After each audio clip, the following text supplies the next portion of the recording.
freaking first cut. Golly.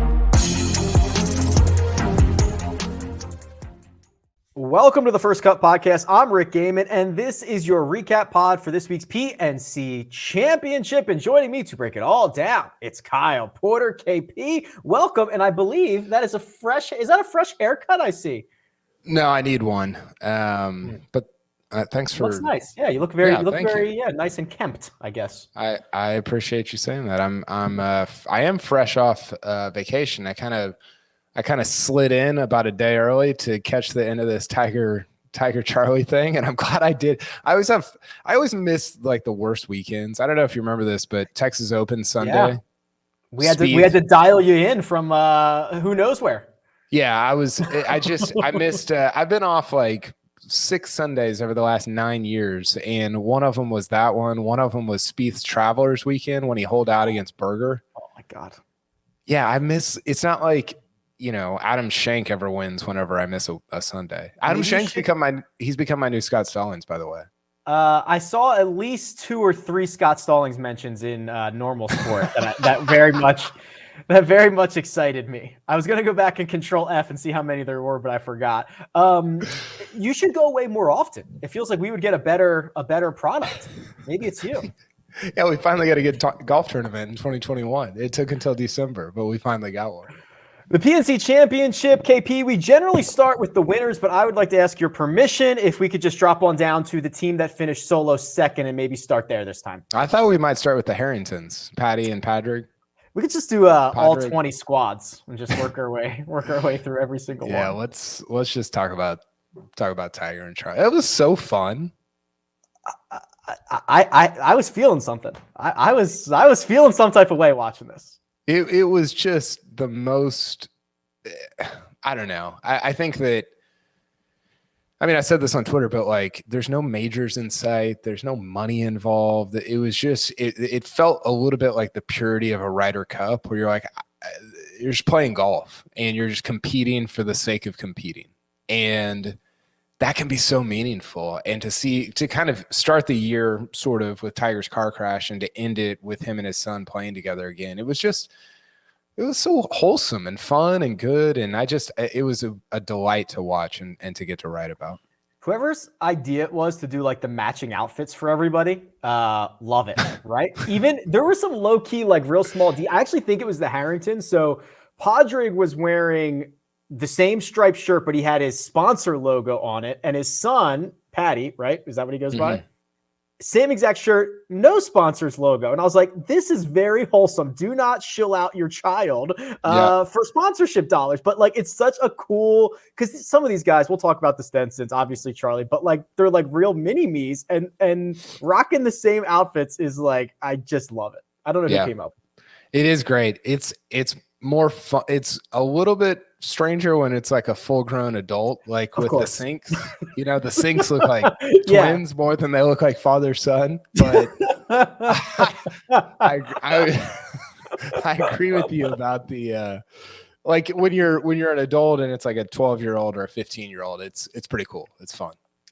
Tiger and Charlie Woods go 62-57 on the weekend, a Sunday 57. You heard that correctly. That KP featured not 1, not 2, not 6, not 9, not 10, but 11 consecutive birdies to try to steal this thing away from Team Daly. And not only was it a lot of fun, but like, I mean, Charlie was just stuffing everything. I mean, this was a good 90 minutes of just pure Woods golfing it.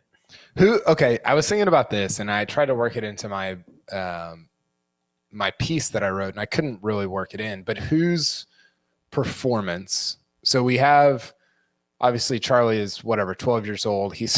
I don't know how good you're supposed to be as a 12-year-old. I'm pretty sure that is like what he is abnormal. I guess. I hope so. Yeah, I legitimately don't know. It seems very atypical. But the question I have for you is which performance you were more impressed by? Because Charlie, like the way he closed on like 15, 16, 17, you're like, oh my gosh, like he took it right of that pin on 16 with the water on the right, took it left of the pin on 17 with water on the left. And to see somebody like, not somebody like Tiger, to see Tiger afterwards, like cackling about how good Charlie was playing was just, it's hard to explain how cool that is when somebody who's that good is impressed by somebody else, and even more so when it's his own son. But Tiger could have lost his leg in February, and he's hitting it great too. Whose performance were you more impressed by? It's tough. I think I've learned in the last 2 decades that Tiger Woods is not human and expect the unexpected and all of that stuff. And I think, as we've seen with a lot of other superstar athletes, it's hard for your child to kind of follow that same path for a lot of reasons. But Charlie, who we see once a year, and I know even when he's playing just in, some of the tournaments that he plays in Florida, it's not in front of this many people. It's not in this level of competition with other major champions and their partner. He was ice cold, KP. He was ice cold down the stretch, seemingly no nerves, hitting every single shot. The shot on 17 was legit like one of the best shots I saw all year. And then he rolled it in. It was stupid. Well, he gave the fist pump. He was just we had our group text going with some golf guys that were in this group chat together, and one of the guys who's a broadcaster, a prominent broadcaster, was like, he looks like he's done this a million times. Like he's so composed in a moment where, I was when I was 12-year-old, I was erratic and just, I was a 12-year-old, and he acted like he was like a 22-year-old or a 28-year-old or whatever. And I'm sure some of that he picks up from his dad or whatever, but it felt a little surreal to watch. And we've talked on this podcast about just surreal moments from the year. Obviously Phil winning the PGA. I legitimately think if they win this tournament, it's one of the 5 most indelible moments of the year. And it's an exhibition with like grandchildren playing in it in December on a hotel golf course. And it's just, golf is so cool because it's so improbable. You don't get that you're not getting that in a baseball exhibition or basketball or whatever, but you can get it in golf. And I just think it's the coolest. It was a really fun and cool day. Yeah, so two things stood out to me. We got wall-to-wall coverage, and the biggest name to ever play the sport and the heir to the throne went 11 straight to try to steal this thing. It was unbelievable. But I had that moment watching on Sunday as well, where I'm like, this is the only sport, right, where you can have like a 70-year age gap between the youngest guy in the field, the oldest guy in the field. It can be competitive for anyone. I know we kind of talk about that a lot, but that's really overlooked when you start comparing it to a lot of other sports, that this is even remotely possible to put a tournament on like this every year. Yeah, totally. You've got, how old is Gary Player? 86? Something like that. Yeah. Charlie Woods is like 12. Carl Stenson, was that his name? Carl he's a year younger. So I think he's 11, right? He's 11. It's Nelly and her dad. Shane Bacon said this on Twitter, and he kind of was like putting the Charlie and Tiger stuff aside. He's like, the PNC is actually really cool, and it doesn't get, I think it's gotten obviously a ton more attention because Tiger and Charlie have played in it the last 2 years, but take them even out of it, and we should probably give it more attention because it's not for OWGR points. You don't get that much money relative to the other money that these guys make, but you've got all these major champions. I think there were 68 total major championships, something like that, in the field this week out of 20 people, including Nelly. Did I call her Nella earlier? That's the first time I've ever heard you say Nella. Okay. Well, my kids have a friend named Nella, so I'm conflating the two. So you have all these major championships in this, and they're playing with people that are really meaningful to them, that they've either brought into the game or that brought them into the game. And that's just that's so like other than what we get week after week after week after week. And I think it's something that we should celebrate more often. I got a couple other items here. Charlie's like a 4 handicap, right? I mean, I mean, I don't know what the. Did you see Ben On's tweet? No. He said, he was like, I told my wife, or my wife asked me if I could beat Charlie. And I said, yeah, if we were playing from the same tees, I think I could. Okay, that's the thing. I'm like a 7.5. He would whoop me. Like, he is doing things that I wish I could. He obviously doesn't hit it as far as everybody else, but yeah, he's got to be like a 5. He's and you know, it's interesting because he's not there yet. And I think some of the stuff, it's so hard to cover him because you're like, I don't want this to be like weird and invasive, and Tiger's done such a good job of like protecting him. Yeah, and he doesn't his do the entire media, family. and he doesn't do the media afterwards, which is kind of cool. Which I think is great. And so you don't want to be like weird about it, but at the same time, it's genuinely cool to see somebody like that. Well, let's start with this. He's starting to enter the age where it's like, oh, he's going to be like in legit junior tournaments. He's going to be recruited for college over the next however many years. Like he's starting to get in. He's not there yet, but you can see that trajectory. So that makes it, I guess, less weird or invasive or whatever, hopefully, if it's done in the right way.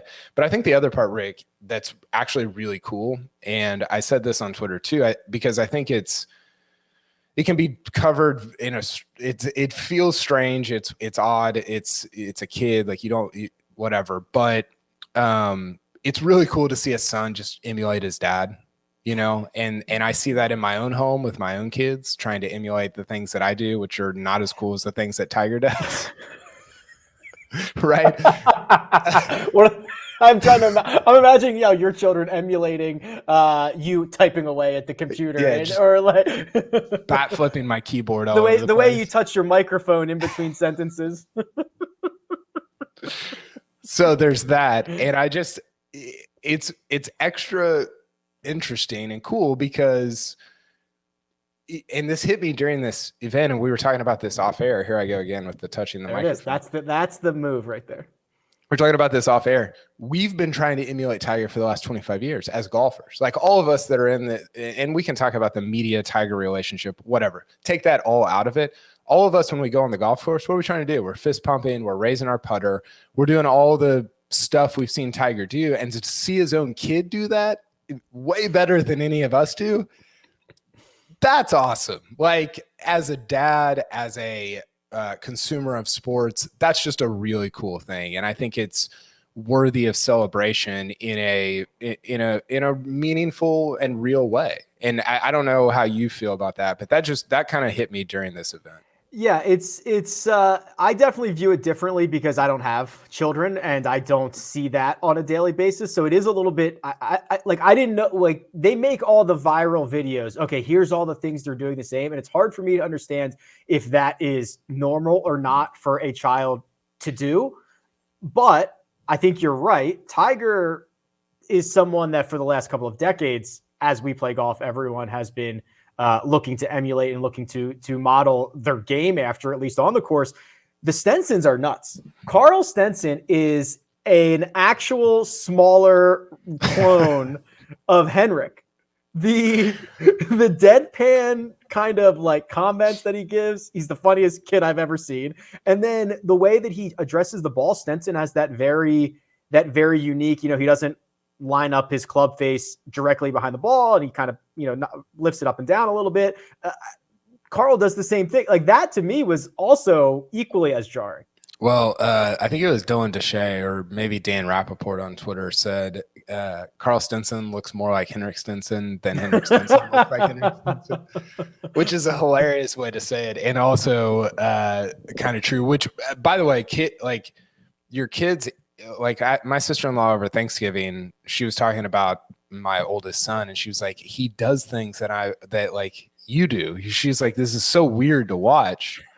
And so like, I think it is very normal for that to happen, but the kids who are doing it don't even realize that they're doing it, which makes it like really like crazy to watch from like as an outsider looking in, because especially with Tiger, you're like, oh, I've literally watched this happen in a bigger person version for the last quarter of a century. I mean, how many, think about how much of our lives have been spent watching, or how much time in our lives has been spent watching Tiger Woods. And so to connect that with a mini version that's doing the same things is just, it's kind of surreal. It's kind of like flabbergasting to watch it happen. The big cat himself did not play too shabby either, KP. We really didn't know what to expect. We talked about it on Monday or Tuesday whenever we did that other pod about expectations and how it doesn't really matter what Tiger does. And I'll tell you what, I mean, from a golf perspective, it was a little bit different. You could tell there were times that maybe he was a little sore or it didn't feel super great. The swing, I mean, the hands, right? He's got the greatest set of hands and arms on planet Earth. I mean, he looked to, at times, be very dialed in. I've been saying it. We've been hoodwinked. Yeah, for 1,000,000%.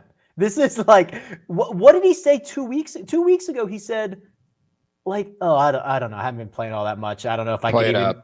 I don't have any speed. I don't have any speed. He's got the same ball speed as Colin Morikawa out there on Saturday. Like, it looks pretty darn good to me. He had a cut driver into like 13. I screenshotted it. It was 174 mile an hour ball speed. And it has like, I don't know how much curve on. I mean, it was like, it looked like a legit tour shot, like a major championship driver on the back nine on a Sunday. Now, I think there are a couple different things here. One, he looked like the swing and everything that goes along with that looked physically better. And we talked about this coming in. I suspected this might happen. It looked physically better than it did at this event last year, which is the last time that we saw him. Like his swing and his everything that goes along with his swing and his what's the word I'm looking for? Like not rusty how sharp he was. It looked better than it did a year ago, which is crazy considering that he said this was his 4th or 5th round of the year, which I don't know what to believe anymore. But I don't believe that. I think the other thing is like he was clearly exhausted by the end. I mean, and I think like he was trying so hard. He wanted to win that tournament, maybe more than like half of his regular PGA Tour wins, right? Yes. And he had this smile at the end that was like, I am going to pretend like I'm happy and shaking the Kuchar's hands, but I am really pissed and disappointed, which was just very Tiger and almost comical. But I think the other thing is like, he was exhausted playing 2 rounds in a cart. Mm-hmm. And so that's a long way from, hey, let's walk 72 at Augusta National, and that's because that's going to be the conversation. It's going to be, what does this mean for the Masters for the next 4 months? Mm-hmm. And I don't know what it means. I think it's something that we should just celebrate as an individual thing. Like, I think for Tiger, like, how does golf get more fun than that with your kid where you're competing to win this event? That's kind of what my column afterward was about. But I think that even though everything looked good, I still have questions about the back. It's not even so, again, like I've said this for the last 3 weeks, it's not even for me so much about the leg as the back, because that's been the through line of pain for him. So I don't know. I mean, do you think that we see him at a PGA Tour event in 2022? Yes. I don't know if it's the Masters, which feels, well, okay. I don't know though, man, because obviously none of this is linear, but you go, 10 months from horrible accident, reconstructive leg surgery, rehab to above average PGA Tour ball speed. That's a 10-month period, right? So now you've got 4 months to get to what? Endurance to get to, is it a pain tolerance? If it's pain tolerance, he's playing. If it's endurance and the game isn't sharp enough, who knows what decision he'll make. But then you give him an opportunity for like he will, oh man, I'm not the hot take guy on this show, but like he's going to play the World Challenge next year. He'll play his event next year. Yeah.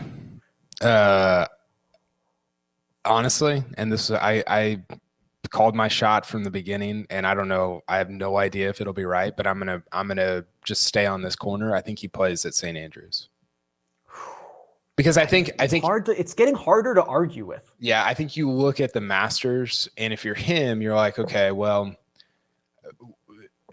if I'm not feeling great, I've got 10 more Masters that I could play in.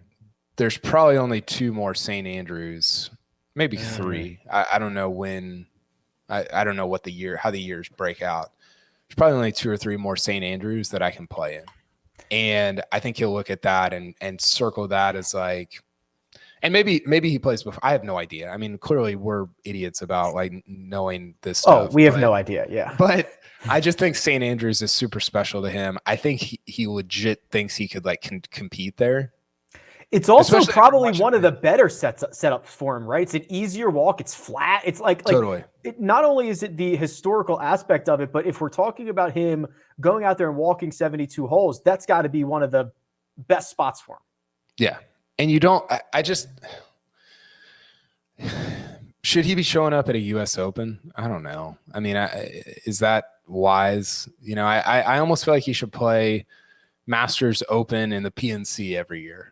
You know, like that'll be the new Triple Crown. We'll be winning those 3. Those are his 3 events because he already showed that he can win the Masters with how wise he is about playing that course. I think he can. I don't know. I promised myself I wouldn't fall into talking about this, and here we are, like 3 weeks later, and I'm already talking about it. I know. Our friends over at Caesars have moved him to 40-1 to win the Masters, which is the same price as Justin Rose, Webb Simpson, Terrell Hatton, Daniel Berger, Sam Burns, Scotty Scheffler, and Louis Oosthuizen. So things are going just splendidly in the world of golf. Things are moving quickly. I mean, that's dumb. Like I think that obviously Webb and Daniel Berger and Scotty Scheffler have a much better chance to win Augusta than Tiger Woods does. I mean, the thing that what's the thing we talked about for the last 3 or 4 years is, can his body even hold up for 4 days at a time? It's not, you take these singular swings and you're like, oh, that swing looked great. And that's true. And that's okay. But how do you piece that together for 4 days? Does the back hold up? Does the leg hold up? You're just piling up things that could go wrong, and inevitably one of them will over the course of 4 intense days of competition. So who knows? I don't think he'll ever win a major again. I don't think he thinks that deep down, like truly. But after the last couple of weeks, I do feel encouraged that we could see him play in a meaningful event, that possibly a major in 2022. I really think that now. Yeah, I think I do too. We are obviously going to spend a lot of time talking about Tiger Woods moving forward. Let's give due credit to Team Daly, John Daly and his son, who, what's he want to go by now? JD2? John JD2? Is that what they're? Little John. Yeah, that's no good anymore. It's like, oh boy, I'm going to screw this up. Lil Bow Wow wanted to just be Bow Wow. This is territory that we don't need to be treading into. Yeah, I mean, his son's great. I was thinking about this, like in a normal year where, let's say Tiger didn't play, like think about how much run the Dalys would be getting for winning this tournament. John Daly is one of the most popular golfers ever. Yes. Yeah. And sure, like legitimately. And they would normally be getting so much attention from this, and Tiger and Charlie just completely upstaged them. But they were great, and his son is good. He's legitimately good. I swear, he has aged like 5 years since last year. He looks like a grown man, mature. He's playing at Arkansas. The game is looking very, very sharp. Obviously, a ton. It feels less like the raw talent, or the raw skill that we had seen from him at PNC Championships previously, to now being like, oh my God, this is like a polished all-around game. It was quite impressive. Yeah, it was. I will say I was kind of rooting against them over the last 3 holes, which I felt literally bad about. Everyone on the planet was. It's like when Cameron Tringale was going to try to steal it from Hideki at the Zozo. It's just like, not right now. Like, just come on, do something different. I felt bad. I felt bad about that. But yeah, they were great. It would have been somebody brought this up on Twitter, it would have been very on brand for the Sinks to win, to upstage Tiger after what Stewart did to Tom Watson at Turnberry. But yeah, it was just on the whole, man, I did not envision the PNC Championship being, somebody was like, "You going to do an addendum to your book on Monday?" And I was like, seriously? I might have to release a new chapter. it was like it was legitimately one of the 10 most compelling Sundays of the year, I think. And maybe that's just prisoner of the moment hyperbole, but that's how I felt watching it. The Thomases and the Sinks finished T3. There was a nice little a moment where Tiger was doing his interview with, I think it was Steve Sands, right after his round, and the Team Thomas was finishing up, and JT had an opportunity to roll in a putt from off the green to tie the Woodses, and I think Tiger was just a little happy, a little smile that they could edge out the Thomases and hold that over them for a full year. Yeah, I didn't think JT and his dad played very well on Sunday. It kind of felt like they were going to go on a run. Who was it that won like the first 3 or 4 editions of this tournament? 5 of the first 7. I can't remember.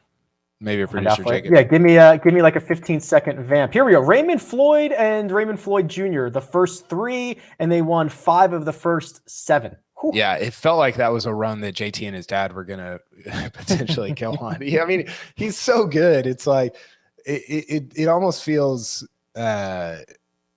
he definitely stands out among all the other. I mean, even guys that are still like playing and competing, like Stinson and Bubba Watson, they're just not at JT's level. And so he definitely is like, you know, if his dad does anything at all, it's like, yeah, they're probably going to either win or finish 2nd or 3rd. And that's what's happened over the last 2 years.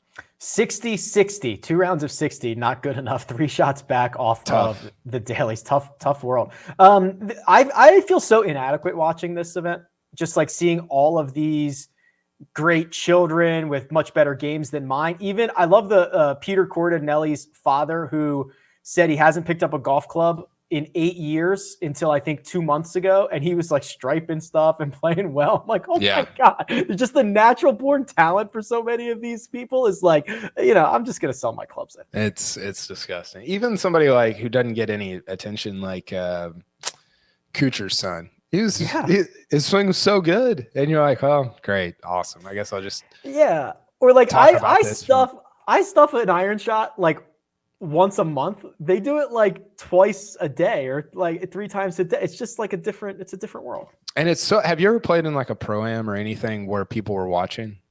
Oh God, no, I would crumble. It's horrible. It's so difficult. And, you know, I know these like Stuart Sink's son, obviously he's been in the spotlight some as his caddy. So like you get sort of used to it, but it's so different than even, you know, playing an event like that with no cameras. It just is so like other, and they just, and maybe it's the Padraig Harrington quote of like innocence and like you're just so innocent that you're so like you have no like cares in the world. You and I'd get out there and be like, well, where are the cameras? Is there a camera over there? Like who's doing, you know, and it would be a disaster. And they just, you know, again, Charlie was hitting it to 4 feet with the tournament on the line on the 35th hole of the event. So it's pretty impressive. It was fun. It was a ton of fun to watch. Silly stuff. Silly stuff. Okay, KP, anything else before we get out of here on the PNC Championship?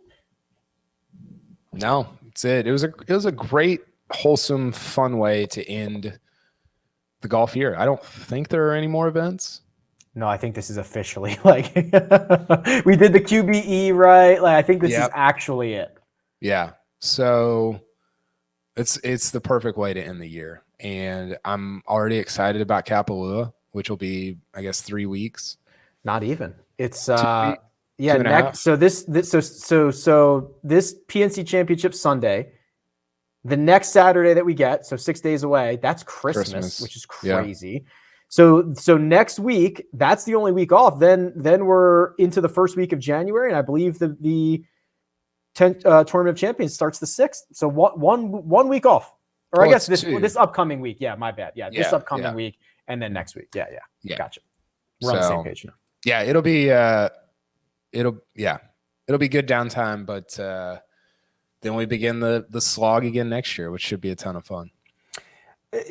How many different starting points of the year are there? I think the more casual of a fan you are, the later it starts. Like the four. Hold on, let me think. 1, 2, 3. See, I can only think of 3. So I think of the actual start to the season. Yeah. January 1st or whatever the tournament of champions is, and Augusta. So I would throw in Torrey, because Torrey feels like it's the start of the CBS schedule, and that's where it's hard because Kapalua you'll get a lot of big names because a lot of people won tournaments last year. But Torrey feels like the first place where it's like, okay, the big dogs are here. You don't get that at Sony or American Express or anything like that. So to me, Torrey is another marker. But those are probably the 4. Yeah, those have got to be the 4. Okay.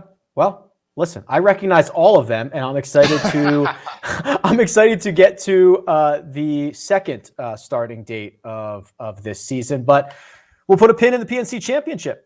And I'll thank producer Jacob for doing all the hard work behind the scenes. And I'll tell you that right there is Kyle Porter. And that you can follow him on Twitter at Kyle Porter CBS. And you can follow me at Rick Run Good. This has been The First Cut, and we'll catch you next time.